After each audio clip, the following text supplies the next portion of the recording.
بسم اللہ الرحمن الرحیم اللہم صلی علی محمد وعلی آل محمد کما صلیت علی ابراہیم وعلی آل ابراہیم انک حمید مجید اللہم بارک علی محمد وعلی آل محمد کما بارکت علی ابراہیم وعلی آل ابراہیم انک حمید مجید۔ السلام علیکم ورحمۃ اللہ وبرکاتہ۔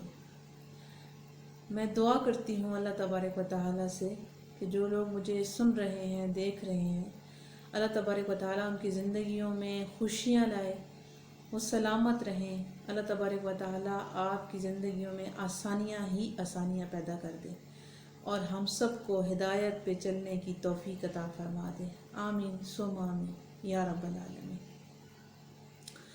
قدسیہ کہتی ہیں کہ محبت ایک طرفہ ہو سکتی ہے، سمجھوتا بھی ایک طرفہ ہو سکتا ہے، لیکن عزت دو طرفہ چیز ہے، یہ ایک طرفہ نہیں ہو سکتی۔ ایک انسان کے بس کی یہ بات نہیں ہے، یہ دونوں طرف سے ہو تو ہی زندگی کی گاڑی چلتی ہے۔ اور کچھ لوگ اپنے الفاظ اور اپنے رویوں سے نا اتنی اذیت دیتے ہیں کہ وہ لوگ دوبارہ زندگی میں پھر کبھی آپ سے پیار کریں یا آپ پہ احسان کریں تو پھر ان سے ایک عجیب سی نفرت ہو جاتی ہے۔ انسان چاہ کر بھی وہ الفاظ جو اس نے اذیت پہنچائے ہوتے ہیں اس کے الفاظوں میں وہ دل سے نہیں جاتے۔ ایسا مجھے لگتا ہے کہ میرے ساتھ تو ہے، آپ کے ساتھ بھی ہوگا شاید۔ آج میں آپ کو ایک شعر سناتی ہوں اور پھر میں آپ کو اس شعر کی ایک سٹوری بھی سناتی ہوں۔ آپ کو پسند آئے تو لائک کر دیجئے اور بتائیے گا بھی کہ آپ کو کیسی لگی۔ کہ پروں کو کھول زمانہ اڑان دیکھتا ہے، پروں کو کھول زمانہ اڑان دیکھتا ہے، زمیں پہ بیٹھ کے کیا آسمان دیکھتا ہے۔ بہت ہی خوبصورت شعر ہے۔ ایک بادشاہ تھے اور بادشاہ جو تھے وہ اپنی ملکہ سے بہت زیادہ پیار کرتے تھے۔ بادشاہ کی ملکہ کو کسی نے تحفتاً گفٹ پیش کیا، تحفہ پیش کیا۔ اس تحفے میں تھا کہ دو بہت ہی خوبصورت عقاب دیے گئے تھے۔ ملکہ نے جب ان کو دیکھا تو ملکہ بہت خوش ہوئی اور ملکہ نے اپنے بادشاہ سے کہا کہ مجھے ان کے لیے ایک بہت ہی اعلیٰ اور اچھا ٹرینر چاہیے جو ان کی بہت اچھے سے پرورش کرے تاکہ یہ بہت ہی خوبصورت عقاب بن سکے۔ تو بادشاہ سلامت ویسے بھی سلطنت کے بادشاہ تھے اور اپنی بیوی سے بھی بہت پیار کرتے تھے۔ انہوں نے سب لوگوں کو بلایا اور انہوں نے کہا کہ مجھے کہیں سے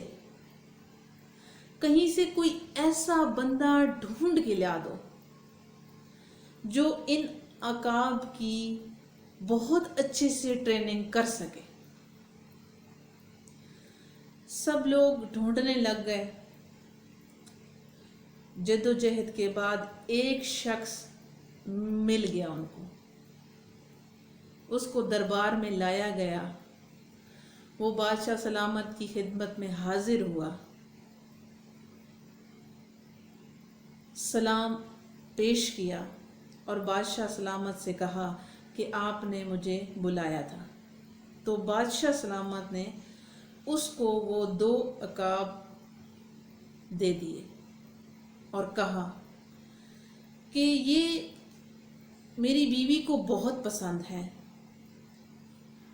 اور ہیں بھی خوبصورت، تو ان کو میں آپ کے حوالے کرتا ہوں۔ میری بیوی یہ چاہتی ہیں اور میں بھی یہ چاہتا ہوں کہ آپ ان کی بہت اچھے سے ٹریننگ کریں کہ تاکہ یہ جتنے خوبصورت ابھی ہیں اس سے اور زیادہ خوبصورت ہو جائیں، ان کو زندگی گزارنے کے، شکار کرنے کے ہر ایک گن سکھانا تاکہ ان میں کوئی کمی نہ رہ جائے۔ جو ٹریننگ والا تھا اس نے کہا کہ جی ٹھیک ہے، جیسے آپ کا حکم میں ایسے ہی کروں گا۔ اس نے وہ عقاب لیے اور چلا گیا۔ اب اس نے ان دونوں پہ محنت کرنا شروع کر دی، ان کو سکھانا شروع کر دیا۔ ایسے کرتے کرتے 3 مہینے گزر گئے۔ 3 مہینے کے بعد وہ بندہ دوبارہ بادشاہ کے محل میں حاضر ہوا اور اس نے وہ دونوں جو عقاب تھے وہ لے کے آیا اور اس نے کہا کہ بادشاہ سلامت، میں نے ان دونوں پہ بہت محنت کی ہے اور میں ایک کو ٹرین کرنے میں کامیاب ہو گیا ہوں، حالانکہ یہ دونوں جو عقاب ہیں یہ ایک ہی نسل کے ہیں اور ان کی نسل بھی بہت خوبصورت نسل ہے۔ ایک کو تو میں کامیاب ہو گیا ہوں، لیکن دوسرا عقاب جو ہے وہ بالکل بھی نہیں اڑتا۔ میں نے اتنی کوشش کی، حالانکہ دوسرا بھی اسی کا بھائی ہے۔ ایک نے سب گن سیکھ لیے ہیں، چاہے وہ شکار کرنے کے ہوں، چاہے وہ اڑنے کے ہوں، چاہے وہ آسمان کی بلندیوں کو چھونے کے ہوں، اس میں ساری ہمت اور طاقت ہے، لیکن اس دوسرے میں نہیں ہے۔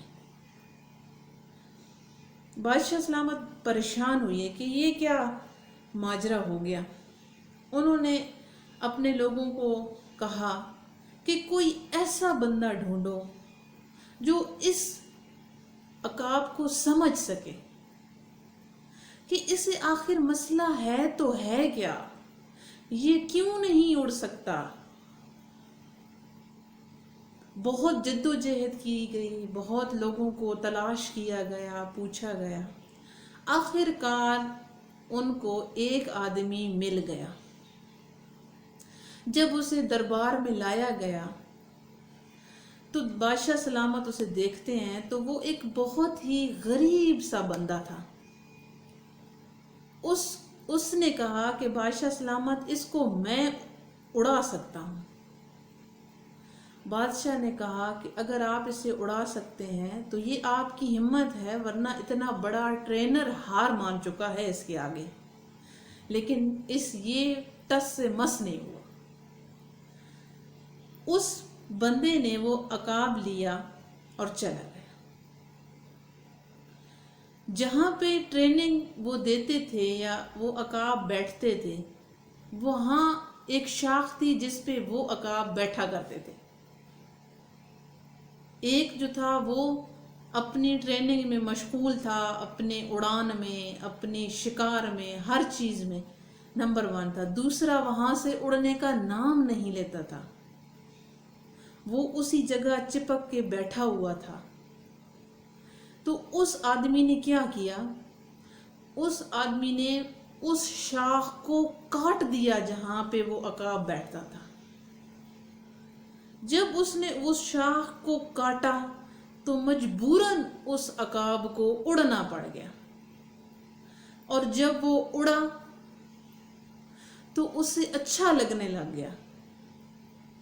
اسے ڈر بھی تھا کہ میں کہیں گر نہ جاؤں، لیکن جو اڑنے کا مزہ تھا جو فضاؤں میں جا کے تازہ ہوا لینے کا مزہ تھا اسے آنے لگ گیا، اس طرح وہ عقاب بھی اس جیسا ساتھ ساتھ مقابلہ کرنا شروع ہو گیا۔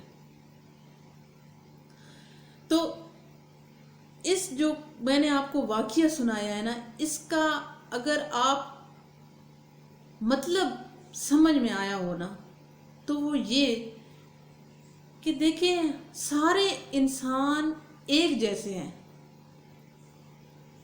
لیکن حالات سے جو لڑنا جانتا ہے نا، حالات کا مقابلہ کرنا جانتا ہے، وہی آگے جاتا ہے۔